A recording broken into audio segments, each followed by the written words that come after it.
All right. With the help of Hashem, we are learning Sukah, Daf, Vav. We're going to start on Daf, Hey, Amid Bey, 6 lines before the bottom of the Amid. We just quoted that Amar Rav Chia Bar Ashi Amarav Shiurin.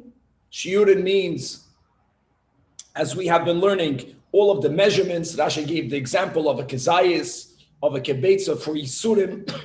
Many people are medayik. Why Rashi only speaks about shiurim shel Yisurim? There are so many other shiurim. There are shiurim of mitzvahs. There's a kezayis of achilas matzah. But the exact amount or measure, and chatzitzin, which means the halachas of chatzitza. Today it's practiced primarily by women when they go to the mikvah. When Mashiach will come, and we also will biblically have to go to the mikvah. So then there's many dinei chatzitza. Where do you have the dinim of chatzitza? That if there's something interposing your flesh from the water with the details, where do you have that in the Torah?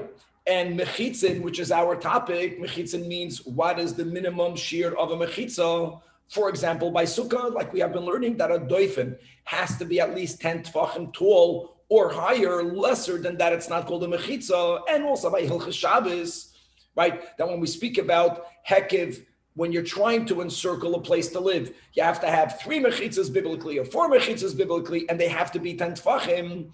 So Rav, who said in the name of Rav, halacha l'moisha misinai. Now, my friends, there are many levels of midoiraisas, as the Rambam so beautifully spells out in his Hagdama to his Perish HaMishnayos. Halacha l'Moshe Misinai means that you don't even have that merumas in the Torah. Mamish. And as we'll see, I know that there are nuances to that, but generally if something is hinted to in the Torah, you can't call that a halacha l'Moshe Misinai.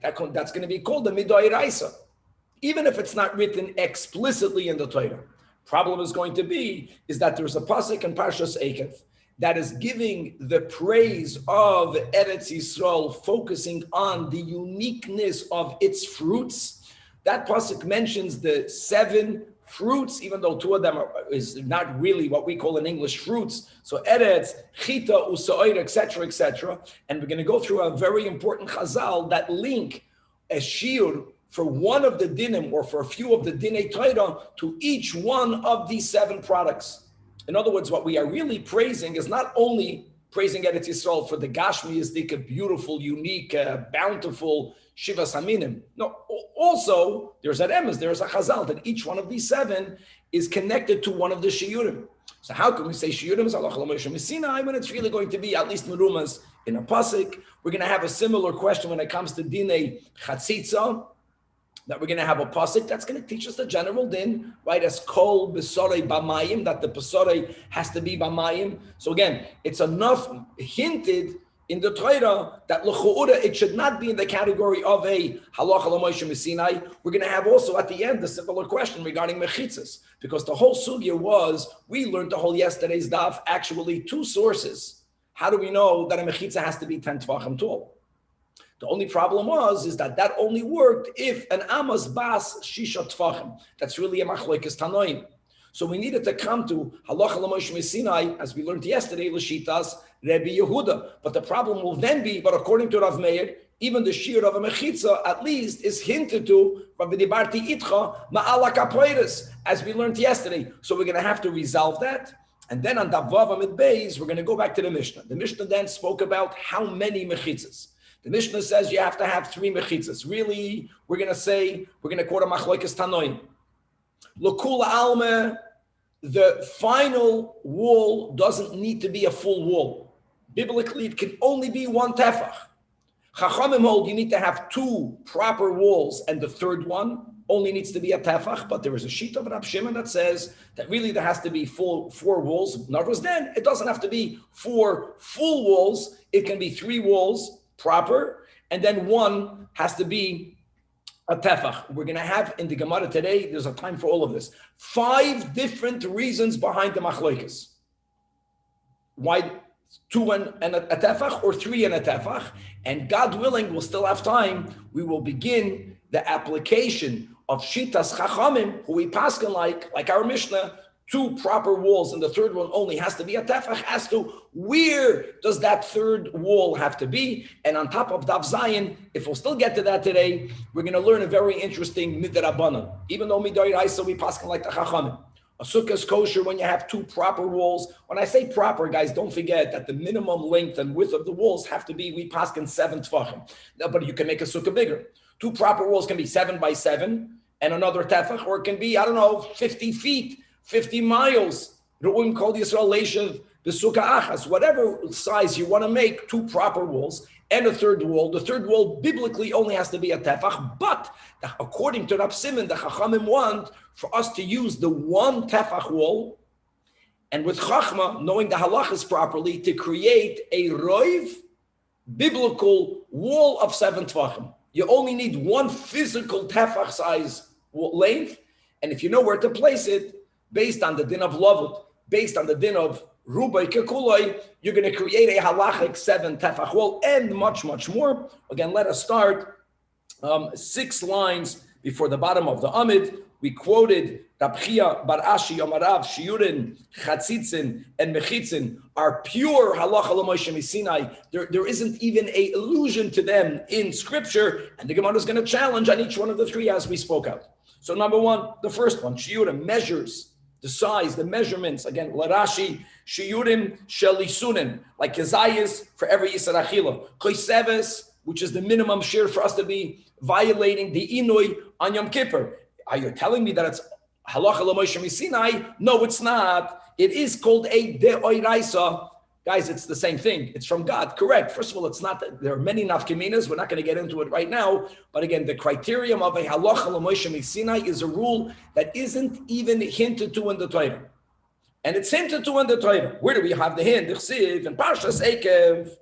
The pshat is we're praising the Peres Eretz Yisrael. The Torah writes that the land of Israel is a land that is bountiful with chita, with wheat, with soira, with barley, with geffen, with vines, with te'ena, with figs, with rimain, with pomegranates. And Eretz, it's a land, zeis, shemen, it's a land of oil producing olives, chevre, and devash means date producing honey. It's very rich olives and dates. And by the way, there are many dinim that we learn from here. Let's start in brachas. At what bracha do you make? If chitim soiras the mezainis or hamaitzi, but for the other 5, here you make a boire priya eitz, but the after bracha is not going to be a boire nefashis. It's going to be al haaretz al priya haaretz. Other dinim, guys, we learned in brachas is that the lamdisha kompot. They once served for the Rebbe the Tzemach Tzedek dessert, a kompot, but in it were many fruits. And you have to know the seder of what bracha you make first. He looked at the kompot and he says, "Oy a lamdisha kompot." It's a lamdisha dessert. So, and the rule is that the name of the product that's mentioned the closest to Eretz takes precedence.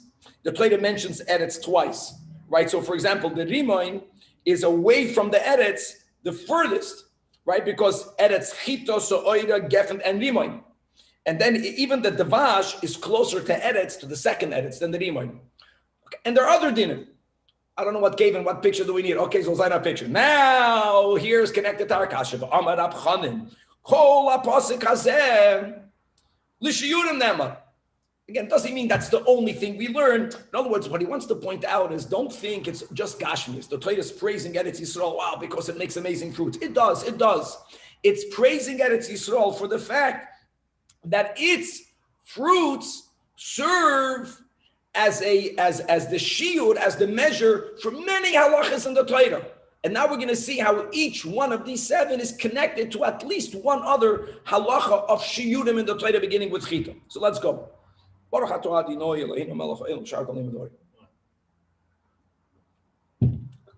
heart, if you have a house that's afflicted with soras. By the way, if you remember in Sanhedrin, the 3 mitzvahs that lehoya never happened and never will happen, according to some, this is one of the 3. Okay, so what happens? If you have a house that halachically is muchlat, it's a house that has this tzoras affliction, any person or item that just enters it becomes tummy. Top of that, if a person is wearing clothing The clothing is not considered a standalone independent item because it's being worn by a person. It's considered then as an accessory to a person. If the person lingers in the house, then not only will the person become tamei, the begadim will also become tamei. That's the rule.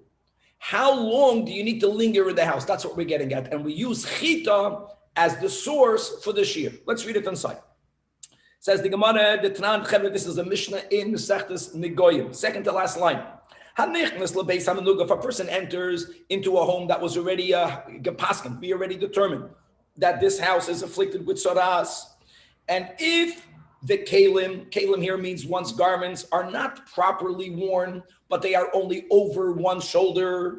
Likewise, if one's sandalav, it doesn't only mean sandals, shoes, or one's rings are not properly worn, but they are in one's house. You're carrying them, you're not wearing them. They're not considered then as an accessory to you. They are considered as an independent thing, even though it's in your hand. Then both the person who enters and these kalim, these garments, these jewelries are tamei the moment you enter. And that's normally the rule. Contact here will mean you enter a beis hamaluga.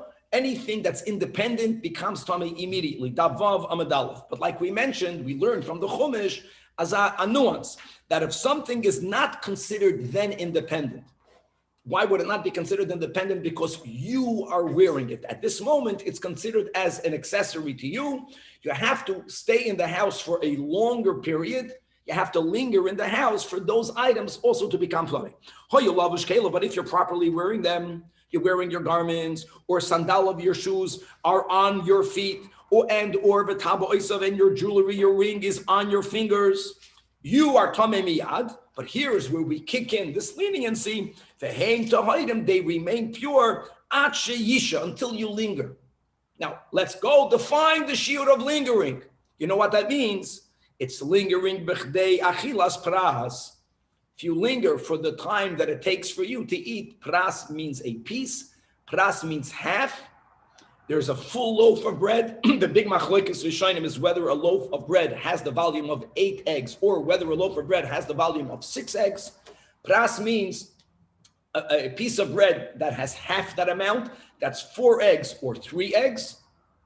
A loaf of bread that has that volume, that the time that it takes for you to consume the achilas pras, that is the definition of lingering. And we are familiar with the shiur of achilas pras. And here comes the chita. Now, how much time will it take you to eat a piece of bread that's made out of barley versus a piece of bread that's wheat? Rashi says that wheat bread is consumed quicker, which means a lesser amount of time, which happens to be a chumrah in our case. So here we add what type of bread? A bread that's made out of chitim and not a bread that's made out of seoidim. Another nuance, not connected to the chita, but just let's go through this din. You know, there's eating a piece of bread while you are focusing on other things as well. Rashi says, if you are not focused only on eating, then you might get distracted. Then eating that volume could take you longer. And if you are reclining, which was the way people used to eat, Rashi says, in other words, you're sitting dafka to eat. You won't be distracted, then you eat it quicker. Mesiv. And another detail is people would eat bread with some add-on. They would put something to it. They would put a relish on it. It would make it more moist. It would make it easier to chew. It would make it easier to swallow. And all of that would hasten, would speeden the amount of time that it takes a person to eat achilas pras. Guys, if you remember when we finished learning Yuma, for those of us who learned Yuma, that we spoke out that generally shiurim are objective. Whatever a kazayas is, it's objective. Whatever a kabetza is objective. But for example, when we spoke about the shiur of maloi lugmav, even though lugmav wasn't the plural, but we learned in the Gemara, it means the amount of liquid that fills up one side of your cheek. The Gemara said, there's no machlokes, it's subjective. The maloi lugmav of oig malach habashan is much more liquid than the maloi lugmav of Adam Beinani. There's a big discussion amongst the achroinim and in the poskim, is the shiur of b'chdei achilas pras objective or is it subjective? which is why when many people are familiar with this din b'negeya, if a person, God forbid, has to break their fast on Yom Kippur, not to break it biblically, so you eat and drink in the shiurim. So the shiurim is the time that it takes you to eat achilas pras, and we all know that it varies. I think there's already a shita that says 3 minutes. That's the most chamur. And I think there's a shita that says 12 minutes. It's so different because of this machlekes. The Menchas Chinuch speaks about it. If it's subjective, then you can argue that it takes you a longer time to eat. On the other hand, if it's subjective, then maybe if you eat very quick, then you have a much lesser time. That's why you have all these shitas over there. But you use chita as the indicator of the shiur of achilas pras. That's chita. Next, the Torah says so'eder. Aside of the pshat that Eretz Yisrael is gebenched with barley, but here we have another thing that we learned from it. The Tanan, etzem kisiyoida, a corpse conveys to masmeis, need not be the entire corpse, even if you only have a human bone, which is fragmented, and it only has the size of a barley kernel. It already conveys tuma through contact, and even if there's no direct contact, but you are halachically carrying it. Obviously not tumas oil, but that's the so'eda. So the so'eda is to remind you, it's a remes to the shiur of tumas meis, but the einem atama ba'oil. Next, geffen. What do we learn? What shiur comes from vines? Now says the Gemara, kedei revius yayin l'nazir. Gewaldik. A nazir has 3 isurim, man or woman, cutting their hair. They may not become tamei betumas meis. They may not consume any grape product. Now, including wine. Now, when it comes to the isur, which is punishable, you have to have the shiur to get punished. Rabbi Yochanan says, but how much wine will a nazir consume for them to get malkes and revius? What about grape product? We're learning this the way Rashi teaches. What's that grape product? Normally you would say akazayis. We don't say that. We use this geffen as a reminder. You have a keli. In it you have liquid wine. Dafka wine, not water. Wine adheres to itself more. It's like stickier. How much grape product would you have to put into the cup to displace a revius of liquid? I'm just sharing how we get the revius when it comes to foods. So the amount of any grape product, it can be the grape itself, it can be only the peels, it can be only the seeds, right? The zog, the chartzanim, that any grape product that will displace a revius of yayin, that's the shiur we're going to be punished. Displace the volume of the wine. It's gavaldik. All right? Geffen kidei revius yayin l'nazir. So that's why the Torah, that's the geffen, that's the shiur that we learn from geffen. Next, teina, figs. Oh, so where do we have in the Torah shiurim connected to figs? So we learned this extensively in Masechta Shabbos. That again, to be punished, God forbid, skila or chatos, you have to carry a minimum amount. How much food item of any food is the minimum amount that's chashiv enough to say that someone, God forbid, violated the isur of hoitzah if they carried a groigeres, or people pronounce it a groigeres. A groigeres is a fig, a te'ena, ki groigeres lo hoitzah Shabbos. That's the food amount. Next, when the Torah mentions rimoin, so what shiur do we learn from a pomegranate? The Tanach.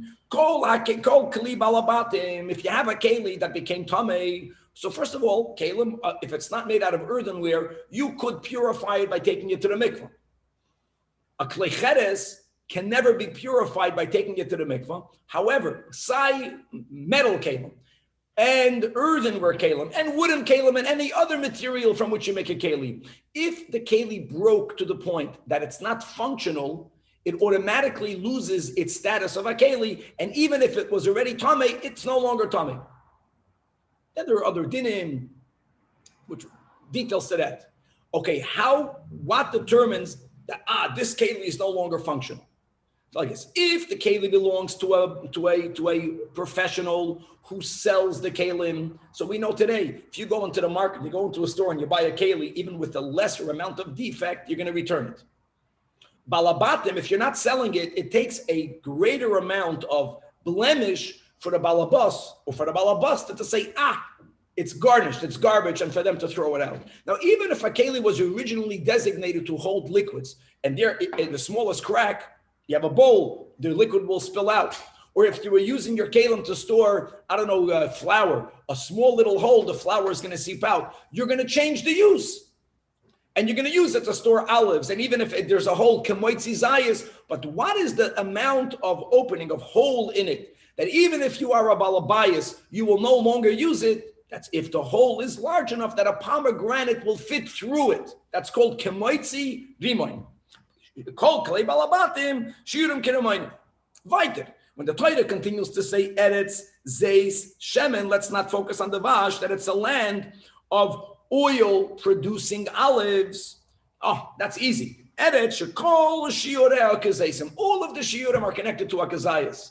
And guys, we know what it means, all. All doesn't mean all. We just mentioned Chitos Oida, we just mentioned a bunch that are not Akazayas. Frek the Gemara, Kol Shirei Sal Kadaitoch, Ay Ho'ika Hana Damrinon. So clarifies the Gemara, yeah, Rubek Kulei. Ela ema sheroiv shiorei kazeis.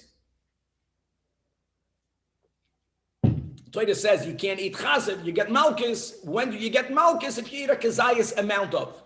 Next, the Torah says that the Holy Land produces dates from which you get honey. That's the devash. So what shiur is connected to dates? We just learned that for those who learned the previous Masechta Yuma. Kikoiseva sagasa b'yom kippurim. Chavre, end.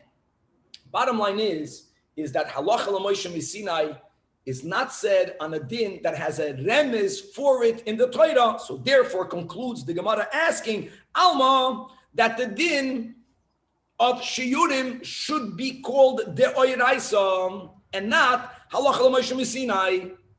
Answers the Gemara by asking a question. We answer the question with what are you thinking? What shiurim iksivi? You know, you have to know how to define a remes. And let me word it like this. If the Torah would have written this pasuk, and all we needed was enough time to figure out how to link various shiurim with these words, that's called a remes. But here, without Hashem giving us halacha l'Moshe Sinai, the shiurim, like, what's kadeh achilas paras? It has to be bread made out of wheat and not out of barley. If Hashem wouldn't have told it, we never would have gotten it on our own. But we do have this chazal. The chazal links this pasuk to all of the shiurim. So the vart is, Ella, really, the Gemara says, Hilchasaninu. Yes, all of the shiurim that we mentioned are halacha l'Moshe Sinai. The pasuk in Ekev that we quoted is called a asmachta b'yalma. Now, normally, we use the asmachta for a derabanan. The chachamim say something, then you find in chazal a pasuk. So they say, if it's linked to the pasuk, how can you call it the Rabbanan? So the answer really is to the Rabbanan, and after the Chachamim made whatever their takana, or their gezeder, their Rabbanan is, they leaned it on a pasuk. Here we have an interesting phenomenon. Here we are using the concept of an asmachta also for something that's biblical. Same concept. It's a halacha l'Moshe Sinai. Now that you have a pasuk, we went ahead and we lean. In other words, God also had that in mind. But it's so far, the remez is so far off that it's no longer called a de'oraisa. This now will be in the category of a halacha l'Moshe Sinai. Fantastic. Next. The next statement, all of the Shem Rav, right, it was shiurim, chatzitzin, umechitzin. Let's go to chatzitzin. Chatzitzin, again, the same question. How can you say it is a halacha l'Moshe Sinai? No, it's not. De'oraisa ninhu. How? Now, this is mamash a pasuk. This is not a remez. Chevra, it says in Parshas Mitzorah. Just one example of someone who is tamei. V'rachatz, we're not going to focus on the S. We're going to focus on the fact that it says v'rachas es bisoroi b'mayim. Guys, the basar has to be in the water. That pashat means that nothing can interpose. Shelo yehi davar chaytzes beini lebei hamayim. And the Gemara says, you're right. That there may not be anything interposing between the flesh and water. That's a pasuk. But to tell you that the hair, if there is an interposition, if there is something, whether it is impurity, dust, dirt, or as we'll see in a moment, if the hairs have knots, but they are tight, so water cannot seep in it, that this also creates a interposition, and we'll get to more nuances in a moment. That is already not merumas, because it says v'rachatz b'sarai. Besori means the flesh, not the hair. Kidrabo. Bar chana, Amar bar chana. Let's go into what defines the chatzitza by the hair. Nima achas kshura, if there is a single knotted hair. Now the single knotted means it's one hair. So when it creates a knot, it's very tight. So that's for sure a chatzitza. In reverse, if there are 3 hairs or more that formed one knot, in other words, it's more hair. The nature is it won't be that tight. Water can seep through. It's not a chatzitz. Shalosh einon chitzetzes. And shtayim, I don't know. The bottom line is, he's just showing you that dinei chatzitza applies to hair, and that is not even the rumas in the pasuk. Psarei b'mayim. The Gemara doesn't like that answer. It's not correct. So arei nami doiraisaninu. Why? Because through the last line of the Amid, because it says v'racha, and the Torah adds a word, and we know that this word is added often, but it's always to teach us something. Es. Why do you need the word es? That's the Shimon who I'm Soini, right? He darshaned all the es in the Torah until he came to the word that es Hashem Alekecha Tira, and he didn't know how can you include anything with Hashem Alekecha. So he said, you know what? I take back all of my drushes. And Achabar Abakiv, and he said, no, darshan the esin, and es Hashem Alekecha Tira goes to our Rebbe, B'Lashon Chazal. But coming back over here, it says es B'Sarei B'Mayim, es so we do have a remes. Again, a remes, this is something that we would have come to on our own, so to say. It's not like before. Look, back to the kasha. So how can you say that chatzitzin is halacha l'Moshe Sinai? So answers the Gemara, no. Ki also hilchase, we do need, there is some part of dinei chatzitza that is not even hinted to in the Torah. Lichid the Rebbe Yitzchak, the Amar Rabbi Yitzchak, Chaver Davav, Amid Beis, the var Torah, as we're going to speak out, there are 3 levels of chatzitza. That which is a biblical chatzitza, that which is a rabbinic chatzitza, and that which is a minhag to go beyond even chatzitza midrabanan and lechatchila, not even to have that lowest level of chatzitza. Let me say this by heart. You have something called roiv and something called makpid. Roiv means the majority. Is the chatzitza on the majority or only on the minority? Makbid means even if there's something interposing, sometimes it doesn't bother you. Now I want to speak about when we mentioned that the sa'ar is also a part of the body in which we may not have a chatzitza. The big machloikas between the Goinim and the Rambam is that do we view the hair as an independent part of the body? For example, if the majority of one's hair is covered with something, that creates a chatzitza. But the hair is not the roiv of the body. In the sum total, it's the niyut of the body. The Goinim understand this whole S and this whole Sa'aroi, that we view the area of the hair as an independent part of the body. And if roiv of only the hair has a chatzitza, that's called roiv. Okay, be that as it may. So there's roiv, then there is makbid. Does it bother you? So much nuance in halacha. How do you define makbid? Does it bother you? Meaning, there's a certain amount of let's say dirt on one's body that a person would never go outside with it. There are certain levels of chatzitza which normally I don't care, but I wouldn't go to a wedding that way. Like how much hakpada do you have to have? One big topic in the Periscope. But the other big topic we mentioned at Bekitza today on Amud Aleph is it objective or subjective? It's a big question then. Is it objective? Certain people are not that neat. They would even go to a wedding with one nail polish not perfect. If it's subjective, can we be lenient? I want you to know that when it comes to the mikvah, the poskim are machmir from both sides. It's not defined as objective. It's not defined as subjective. It's whichever one brings about the bigger chumrah. Just to be aware of that. But let's go read it inside. So it's Dvar Torah. What creates a biblical interposition? You need to have both chisroinus. It has to be roiv.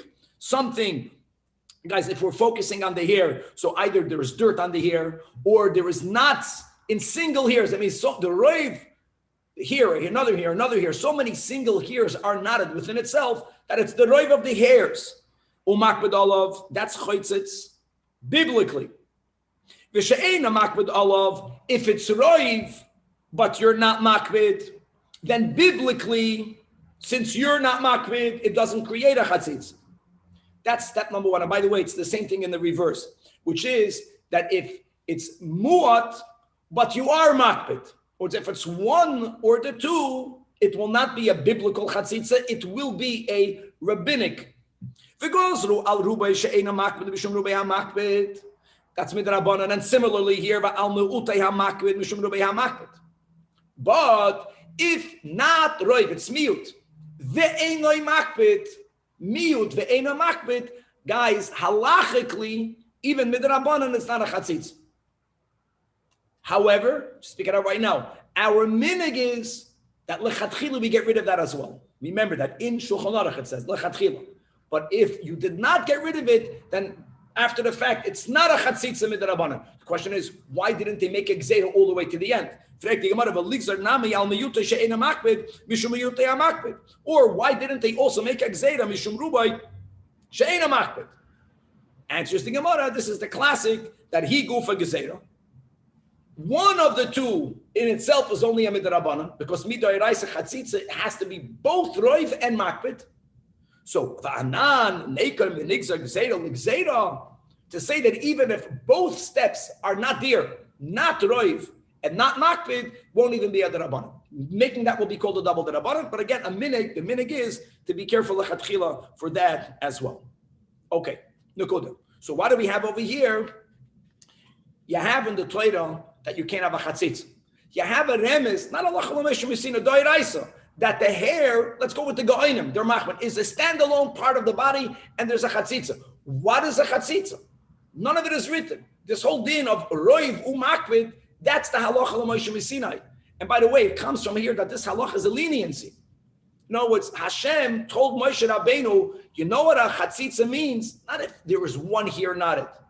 A chatzitza means you have to have roiv umakvid, or if there's something on the body, tit, clay, paint, anything that has substance that is removable, roiv umakbid. That's halacha l'Moshe Sinai. Weiter. The final one is mechitzin. Now, mechitzin, we begin very good. Very good, just quickly, Chazer. We began yesterday saying like this, what's the source that a mechitza has to be 10 tfachim? And we said right away, for Sukah in itself, you don't really need a source because of the concept of dira serucha. Like it's so uncomfortable, so unpleasant to live in a house, in a sukkah, where the schach is already 10 tvachim. You want to have a ear space of 10 tvachim. But dine mechitzas are not only sukkah related, it's also related to Shabbos. How do you know that the mechitzas are 10 tvachim? So we had v'dibarti itcha ma'al hakapoides, and the whole proof that the aron with the kapoides was 10 tvachim. Then we had the other source, where the Torah uses the word concerning the wings that are above the heads of the keruvim. Soichichin bechanfeim miloshen schach. And there also, how we prove that how tall were the keruvim that were made by Moshe Betzalel. The keruvim themselves were 10 tfachim tall. The wings that were extended went a little bit above the height of their heads. And the Torah uses the word soichichin. So we had sources. So we did have sources. Elama, all of that, all of the shiurim we only came to, all of this was based on the aron being 10 tvachim tall. How is it 10 tvachim tall? Because the Torah says that the height of the aron, which we learned in Yuma Daf Ayin Beis, the middle box was 9 tvachim. The Torah doesn't say 9 tvachim. The Torah says an amma v'chetzi. So that was only good according to Rabbi Meir, that an amma is bas shisha tvachim. So the whole thing was really only according to Rabbi Yehuda that there is no source. Therefore, it's halacha l'Moshe Sinai. So now we're going to go in the opposite direction. Mechitza hadamaran, well, that's only good according to Rabbi Yehuda. Since an amma is bas chamisha tfachim, then none of the proofs we had on the previous daf indicates that the Aron HaKodesh is 10 tfachim tall. There's like no source. But going back to Rav Meir, back to the kasha, Ma'ikal Meimar, we have sources, and therefore it should not be called a halacha l'Moshe Sinai. So the Gemara gives the same concept, the same mahalach that we had concerning chatzitza. You're right. The basic din of chatzitza is not halacha l'Moshe Sinai, but the details, right? Roivu makbid, halacha l'Moshe Sinai. Same thing over here. According to Rav Meir, that a mechitza has to have 10 tvachim height, That we know, it's not halacha l'Moshe Sinai. That's already a remes, we call that a d'oraisa, but there are so many details, benegeh, dinim mechitzas, that don't even have a hint. And by the way, we learned almost all of them, at least in one application. But, ki hasa hilchaseh, to the din of good, now guys, good, both good asik. The good asik is mamish what we use in halacha l'maisa. Good asik is that we consider as if the wall goes up. Once you have a wall that is 10 tvachim tall, it has a din of a doifen, then the schach doesn't have to stay on top of it. You can put the schach a lot higher, and it's as if it goes up. And you have concepts called good achitz mechitzta, that a wall goes down. Whether we apply this to Sukah, remember, whether we apply this beneged dinei Shabbos for Eruvin, that's not so simple, because the gediyim boikim boy, just the words, good is something that you don't have in the Torah.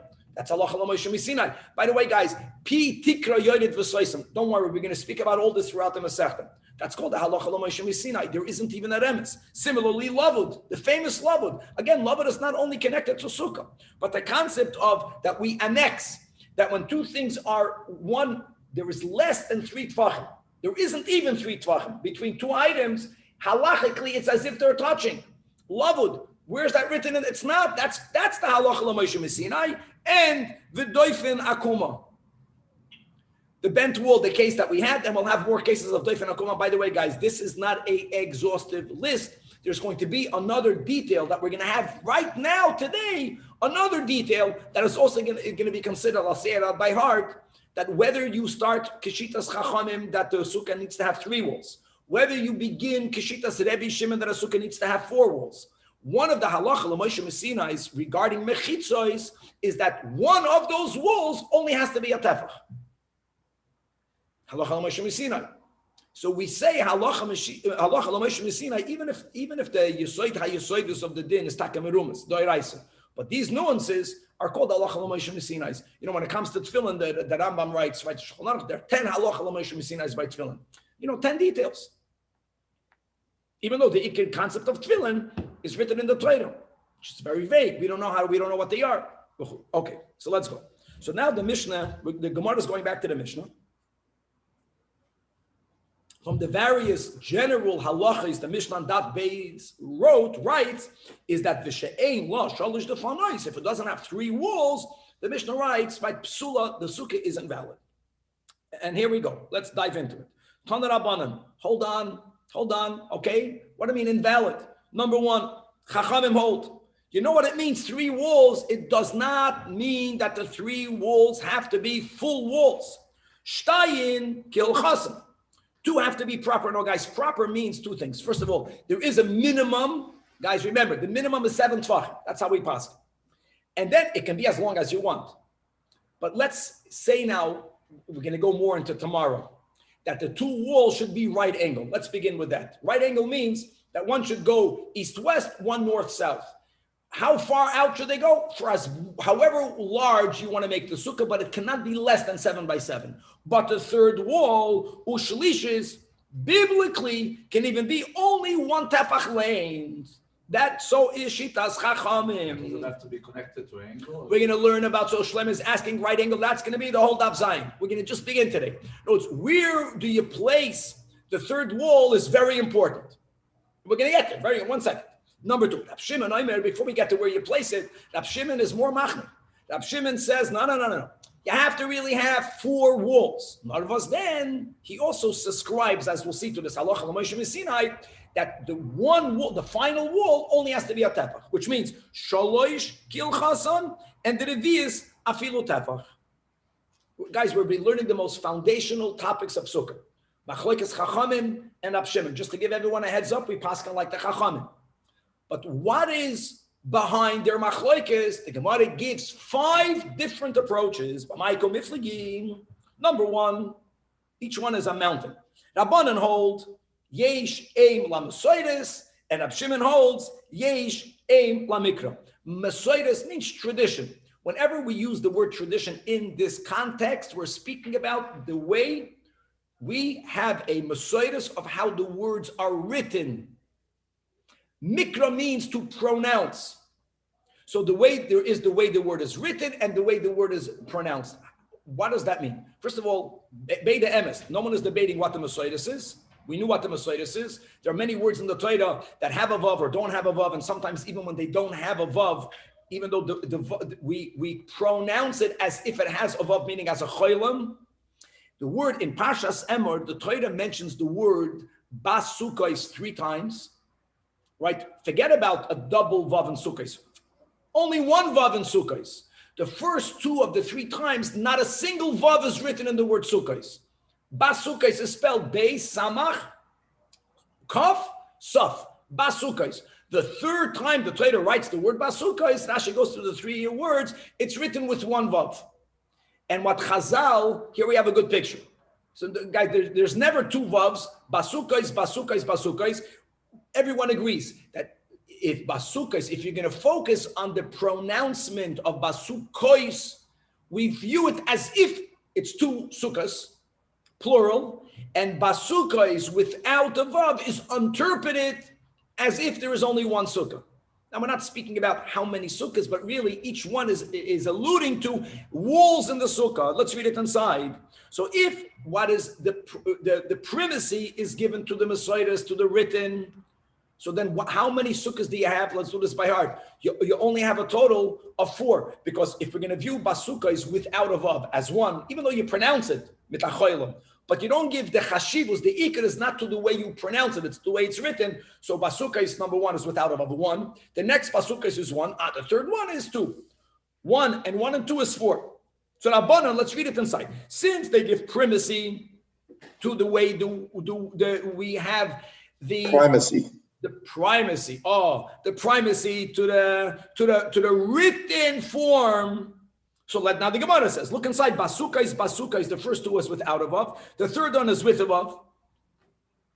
It's to make this approach, we have to just accept it. It means without a vav means 1, with a vav means 2. The primacy is the way it's written, so you only have a total of 4. But hold on, it's not 4 because dal chad legufei. 1 time the Torah needed to write the word Bas Sukah. It's from there you learn, you got to sit in a sukkah. We're going to challenge this in a moment. There are some people that say that even though the Torah needed to write the word once, you can still learn limudim from the first. But let's go with the premise that the first, so you have to deduct 1. So if you begin with 4, but 1 is needed, legufei pashul utlas, you only have 3 walls. Oh, now we said by heart already that the Torah writes is manamis to 3 walls. There is a halacha l'Moshe Misinai that 1 of the walls only has to be a tefach. So if you need 3, and then the halacha diminishes 1 into a tefach, that is the chachamim. Shtayim kel chasam, v'asi ilchase, v'gorato, and it reduces. God told Moshe, guys, 1 wall can be reduced. To how much? To a tefach.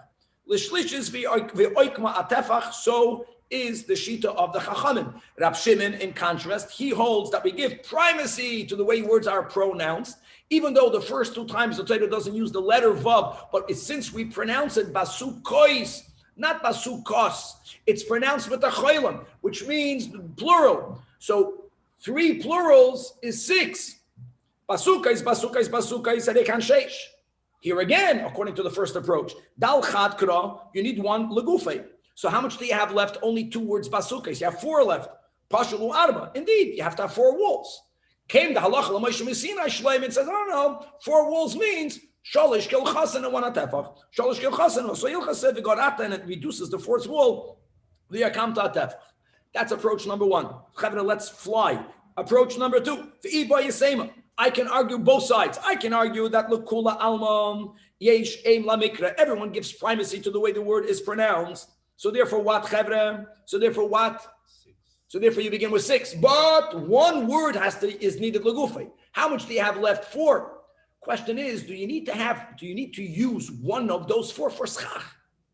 If you use up 1 as a remes for schach, then you might only have 3, and v'asa hilchasa, and it reduces the 3 into the 3rd one. Rabbi, quick question. Yes. According to Reb Shimon, so you go by the way it's pronounced, but what's the reason why 1 has a vav and 1 doesn't have a vav? Oh, there has to be a reason. Very good. There has to be a reason, but we can't use the reason for this. No one is debating. It's a very important point you're making. That's why it's primacy or primacy. Primacy means that it's the ikir. We're not discarding the fact that something has to be learned by the fact that there is a lesser letter. Okay, let's go right. But now we're reading the next step. That everyone holds yesh aim la mikra. Guys, this is the chachamim. You're right. You have 6 and you use 1, so you have 4. But one of the 4 is needed. Schacha boyekra.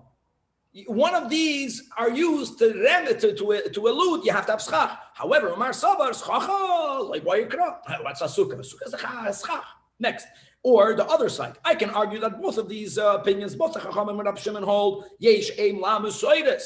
Ooh, now guys, if aim la mesoides, so really you have 4. 1 is needed legufa, you have 3. Narvos, then, this is very rare. There is a machloikis as to what is the halacha l'Moshe Sinai. Did God say to Moshe that 1 wall can be reduced? Or the halacha l'Moshe Sinai is Hashem told Moshe Rabbeinu, I already hinted in the Torah to 3, you have to add another. Narvos, then, the one that you add only has to be a tefach.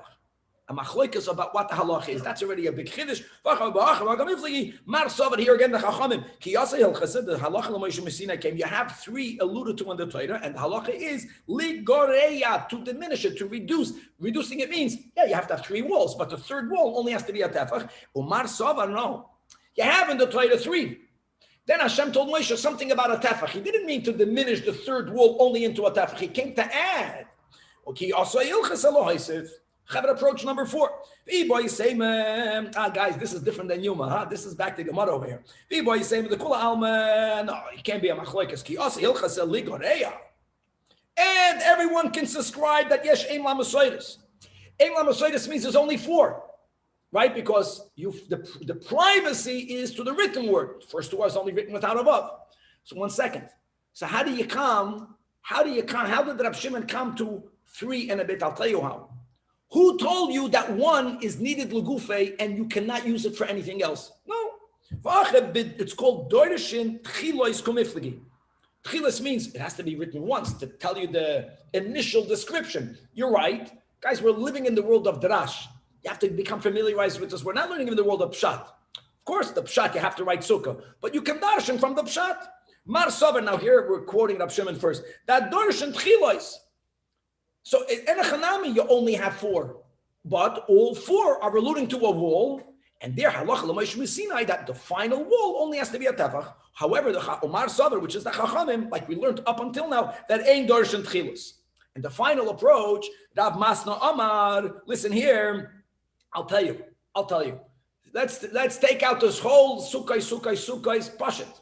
It says in the pasuk, and guys, we quoted this before in the Masechta. This is regarding the Yemais HaMashiach and the metaphor, the mashal that God is giving of how tranquil our lives will be, even begashmias. It says that the Sukah tihi elatzel yoimim meichayrev, right? This we already quoted before, that a Sukah will serve to us like it will give us shade from the heat. That was the whole sale on Daf Beis Amud Aleph, right? Shita Surava. Right, that Sukkah is for shade, and again the height. But then the pasuk continues, and ulamachase ulamistoid, it's going to offer us protection and refuge. From what? The Sukkah mizerem, from a storm and from rain. Hold on, Chedra. You know what type of structure offers you refuge, protection from a storm? 4 walls. If one side is completely open, then it's going to rain in. How will it provide protection and shelter? Pasha, that's like a technical pasuk. And the pasuk is about Yemais HaMashiach. So what? The Torah uses the word Sukah. Wait, what about the Rabbanon? The Rabbanon, they didn't live in Miami. Even the LA, even the storms in Nishgefelach. Here when it drizzles a little bit. This explanation is for storm, Shimon, right? Huh? This is an explanation for Rab Shimon. Correct. Only for Rab Shimon. The tefach is not providing any. So, and Shlem is pointing out another kasha that even according to Rab Shimon, if it's like a storm, so how will the tefach afford protection? You'll hide behind the tefach. Okay, this is all in the world of drasha. For us, a tefach. 1 second, finish. So therefore, again, according to Rab Shimon, I'm reading inside. Where's the Rashi over here? Rashi writes that beloy arba mechitzas lav machas mizeremhu shaharuach meishav esazerem derech doifen aparos. But the 4th wall, the tefach resolves it. Okay, good. Now we're moving on. We have another few minutes. Let's open up the big topic over here and Just asking Kevan that you put the picture when we're learning this line, when we go to the next line, take the picture off. And here comes the big question. First of all, we're going to put Rab Shimon to the side, the great Rab Shimon, because we pass him like the Chacham. Sukkah needs to have 3 walls, and the third wall only needs to be a tefach. The question is, where should you place that tefach wall? So Omar Rav, let's begin. Rav says it's very simple. You have to know how to read it into the words over here. Rav holds, number 1, that the 2 walls have to be placed right angle.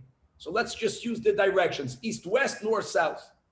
We're going to learn about tomorrow what happens if the 2 walls are put like a mavi. We're not going to focus on it now. Like all the pictures over here, it's the wrong picture, but you can leave it. No, take off this picture because you're confusing something. You have to have right angle. Right angle. Look inside Rashi's picture.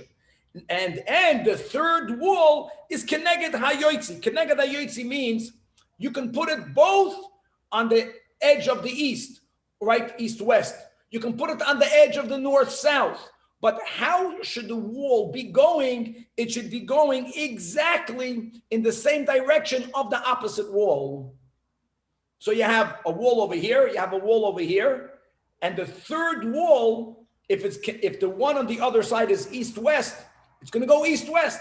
North-south, it's going to go north-south. And you also put it right angle to the corner.